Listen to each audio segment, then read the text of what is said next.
البعض يحمل هذا النفس، عدم الاعتناء في زيارة هذه البقاع. شوف مثلا يقول لك أنا بعد ما حصلت على تصريح إلى العراق زيارة الحسين، طريق إلى الإمام الرضا هم مسدود، طريق إلى الشام هم بعد غير متسنى غير مفتوح. يلا خلنا جزرة كم يوم نروح وين؟ نروح المدينة.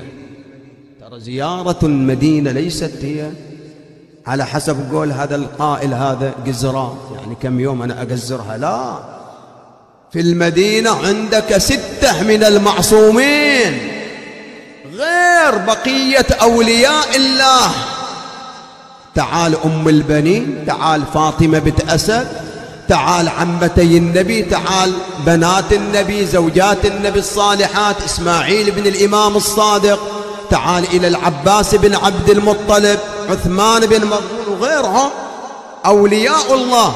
إذا عندك 6 من المعصومين وأفضلهم بل أفضل الموجودات على الإطلاق رسول الله صلى الله عليه وآله.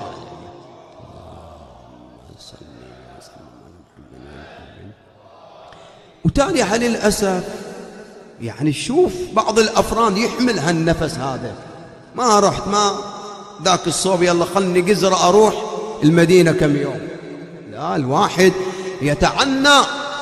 وإذا تشوف مراجع مو يتعنون إلى قبر النبي أو أئمة البقيع، يتعنون إلى مواضع ولد فيها المعصومون عليهم السلام.